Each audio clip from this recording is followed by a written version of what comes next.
Hey guys, in this Excel tutorial, I'm going to walk you through how to format numbers so you can put a little zero in front of the number.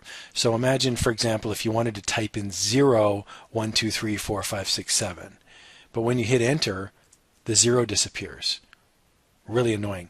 So if you have, like, say, employee ID numbers or some sort of address, but it's got a zero in front of it, it can be really frustrating to try to format this.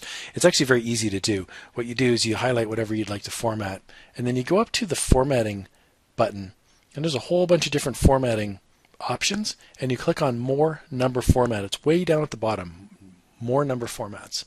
And what comes up now is some options. You can do general, and it'll show you an example of what it looks like, number, currency, and so on. You want to go right down to the bottom where it says custom, and you're going to see all these options. You don't worry about any of them. Instead, you'll just type in the number of digits in zeros that you would like to have this represented as. So let's say you'd like an 8-digit number. 1, 2, 3, 4, 5, 6, 7, 8. 8 zeros. Click OK. Everything now will be formatted to 8 zeros. If you'd like it to be 12 zeros, go to more number format, custom, type in 4 more zeros, 1, 2, 3, 4. You can see it actually change in real time, the number of zeros in front. If I type in more zeros, less zeros, you'll see it actually pop up.